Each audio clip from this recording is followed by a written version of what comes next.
कंधमाल नुआपदर मंडलर सेवापक्ष कर्मशाला 11/9/2025 गुरुवार 12टारे बंधगड़ जगन्नाथ मंदिर प्रांगण ठारे नुआपदर मंडलर सेवापक्ष कर्मशाला अनुष्ठित होइतिला। ଏହି କାର୍ଯ୍ୟକ୍ରମରେ ମୁଖ୍ୟ ଅତିଥି ଭାବେ ରାଜ୍ୟ ଉପଦେଷ୍ଟା ସଞ୍ଜିତ ମଣ୍ଡଳ ଯୋଗ ଦେଇଥିଲେ। ସମ୍ମାନିତ ଅତିଥି ଭାବେ ମଣ୍ଡଳ ସଭାପତି ଦେବେଶ୍ୱର ଦେବ ଯୋଗ ଦେଇଥିଲେ।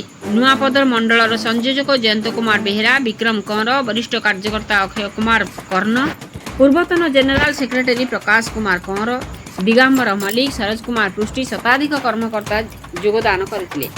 ମୁଖ୍ୟ ଅତିଥି ଯଶସ୍ୱୀ ପ୍ରଧାନମନ୍ତ୍ରୀ ନରେନ୍ଦ୍ର ମୋଦିଜୀଙ୍କ जन्मदिन उपलक्षे रक्तदान, वृक्षरोपण, स्वच्छता परिमल उपरे कार्य करने समस्तଙ୍କୁ କହିଥିଲେ।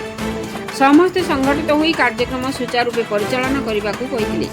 सुशील कुमार दिगल धन्यवाद अर्पण करी सभा संघ करथिले। अक्षय कुमार कर्णंक रिपोर्ट मसीहा न्यूज। आपण मसीहा न्यूज यूट्यूब चैनल को सब्सक्राइब कलेनी कि जदि करिना हंती एबे करिनियंतु।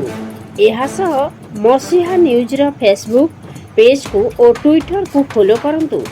तासह मसीहा न्यूज रो ऐप आसीगलानी। निज मोबाइल रो प्ले स्टोर रो डाउनलोड करनियंतु। जय जगन्नाथ।